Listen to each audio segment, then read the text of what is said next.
Est-ce qu'on pourrait parler de toute cette trend, un peu ce truc à la mode, de mettre en avant les commentaires des haters? C'est un truc, ça fait un moment que je m'interroge sur le sujet et tantôt j'ai trouvé ça génial, tantôt je me dis c'est pas ouf. Et c'est exactement ce dont j'ai envie de parler dans cette vidéo.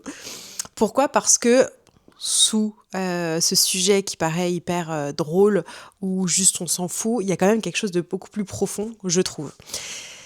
La première, j'ai vu une personne que je suis le faire pour la première fois et sur le moment, je me suis dit, c'est trop génial parce que sa vision, c'était, viens les haters qui mettent des commentaires, on affiche leurs commentaires de haters, on met leur tête en grand là, leur grosse tête comme disent certains, et en fait peut-être que ça va permettre de faire un espèce de shift à ceux qui laissent des mauvais commentaires en se disant bah effectivement je balance ma merde à travers l'écran sans forcément me préoccuper de si ça va toucher ou pas. Mais j'ai pas forcément envie de voir ma grosse tête, donc ça va peut-être faire un peu de la prévention contre ce genre de pratique. Et ce qui est très drôle, c'est que je l'ai vu chez une personne et j'ai vu que ça devenait de plus en plus à la mode. Et juste pour la blague, il y a je sais plus du tout son nom, mais il y avait une artiste qui avait complètement utilisé ça pour en faire, je crois que c'était des t-shirts, enfin voilà.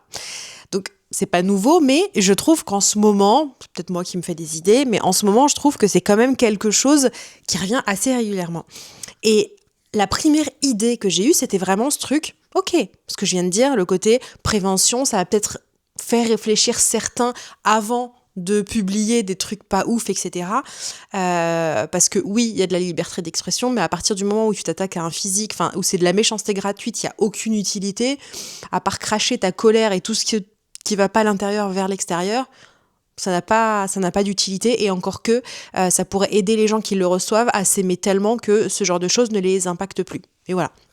Et donc, ma première idée, mon premier truc, c'est de me dire, oui, ça fait de la prévention, c'est vrai que ça peut être sympa. Enfin, sympa. Dans l'idée, c'est plus le côté, voilà, moi je fais rien à part factuellement mettre ta grosse tête, ton commentaire, et après voilà. Sauf que, moi et toutes mes visions d'un même sujet, je me suis dit, ok, sur le principe, c'est pour faire de la prévention, mais il y a un truc qui me dérange quand même un peu, c'est que, ce qu'il faut pas oublier, c'est que les gens qui font ça, en tout cas ceux que j'ai vus, ils ont quand même une certaine visibilité, et une personne à laquelle je pense en général, c'est des gens qui, comment dire ça, qui sont un peu fans et qui aiment beaucoup cette personnalité. Ce qui veut dire quoi? Ce qui veut dire que quand tu fais ce genre de choses avec une visibilité et que tu sais que tu as des gens qui t'adorent et qui sont prêts à beaucoup de choses pour toi, même si la personne n'a rien demandé, faire ça, c'est aussi, consciemment ou inconsciemment, parce que je suis pas dans la tête de cette personne, afficher en prenant un message en mode voilà, moi c'est juste de la prévention, c'est juste pour que les gens arrêtent de faire ça. Mais, quand je disais inconsciemment ou consciemment, c'est parce que je ne sais pas si la personne s'est calculée ou si vraiment elle ne se rend pas compte que ça peut être un des impacts. Parfois, j'ai la curiosité d'aller chercher les profils des haters et d'aller dans les commentaires des derniers posts. Et là, je vois des vagues de haine de followers de la dite personne qui a affiché. Autrement dit, sous couvert de bienveillance, voilà, moi c'est juste en prévention, et c'est peut-être le cas. Attention, mais il y a ce côté-là où on se dit c'est vrai, ça peut aider à arrêter ce genre de truc. Mais en même temps, de l'afficher, même si c'est pas la personne concernée qui affiche directement qui va faire ça, tous ces followers vont aller eux-mêmes jouer les haters chez le hater. Autrement dit, d'une certaine façon, en fait, la finalité est la même. C'est-à-dire qu'on a de la colère, de la haine, des trucs pas ouf d'un côté, qui vont être rendus exactement de la même manière aux haters. Alors certains diront, ouais, karma, voilà, il a insulté, il se fait insulter. Ouais, sauf que c'est là le sujet profond et c'est vraiment le fond de la réflexion, parce que je me dis à chaque fois, j'ai moi-même été enfin ma part vengeance, étant plus jeune, même si elle n'était pas souvent là, quand elle était là, elle était très là. Et quand vraiment quelqu'un m'avait fait du mal au point d'avoir envie de me venger et d'être vraiment dans une colère, d'avoir envie de me venger, voilà, tout simplement. C'était pas une simple vengeance, genre tu m'as fait mal, je te fais mal. C'est tu m'as fait mal, mais je te fais 10 fois plus mal, je te détruis. J'ai aucun souci à le dire. Sauf que avec plus les années passent, etc., je me dis, mais en fait, quand tu réponds à quelqu'un de la même façon, tu peux pas le critiquer, puisque au final, tu joues au même jeu. Tu te mets dans le même niveau, puisque tu joues avec les mêmes cartes. Pour moi, l'intelligence émotionnelle, et pour pas dire autre chose, c'est aussi de se dire, ok, tu me tapes, je vais pas te tendre la joue et te dire vas-y tape encore. C'est pas non plus tomber dans l'extrême de vas-y tape-moi, je dirais rien. Non, pas du tout. C'est de dire ok, tu m'as fait ça. En gros, tu dégages de ma vie, je veux plus rien avoir à faire avec toi, mais je vais pas forcément aller moi-même mettre mon énergie dans des trucs pas ouf de cette façon-là.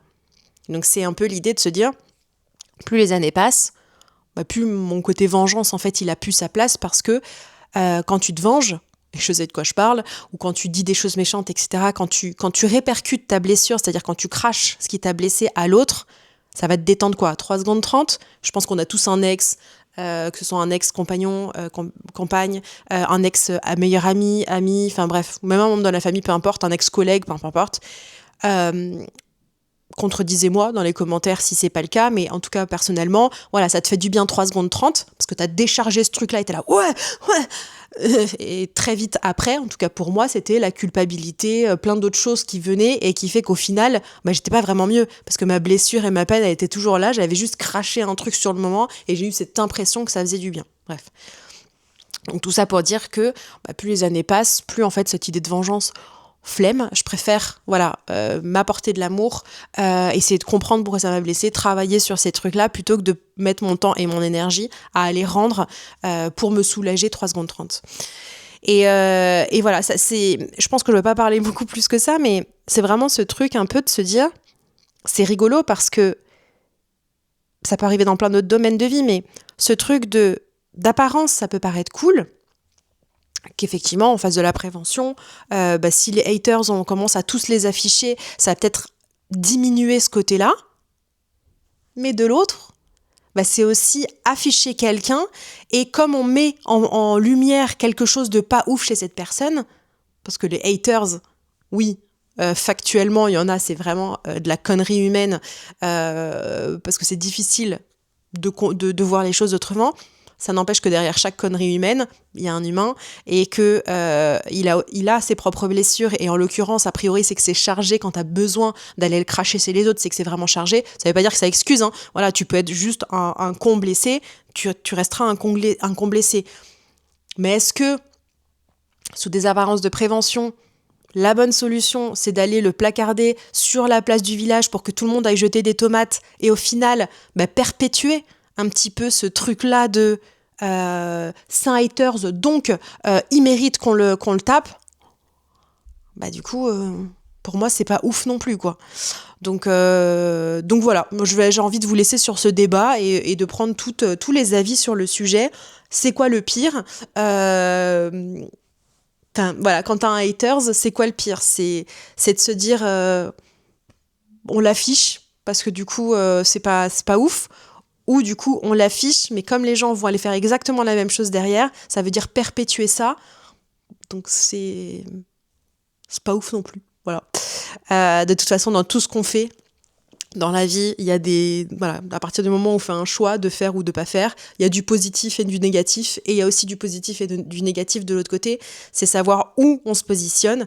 Moi, sur ce sujet, c'est là où j'avais envie de le partager. Au départ, je me disais, c'est génial, voilà, c'est un truc de prévention, peut-être que les gens vont arrêter de faire ça, puisque du coup, ils sont un peu effectivement affichés, donc ça permet de réfléchir à 2 fois avant de balancer quelque chose sur le coup de la colère, de la blessure, de quelque chose qui nous active, etc. Ce qui se fait beaucoup dans les réseaux sociaux, parce que c'est facile de se cacher derrière un écran. Donc au début, je me suis dit, c'est intéressant, c'est même cool. Et de l'autre, je me dis, en fait, c'est aussi perpétuer ce truc de haine, d'aller cracher chez les autres, sans forcément avoir, voilà, ce truc de se dire, je vais pas faire la même connerie, parce qu'au final, c'est ce qu'on fait quand on déverse sa haine sur un haters, on fait exactement la même chose que le haters. Voilà, donc je vous laisse là-dessus, à vos débats, et si vous avez d'autres visions que les miennes, je suis preneuse, bien évidemment. Allez, pluie de love.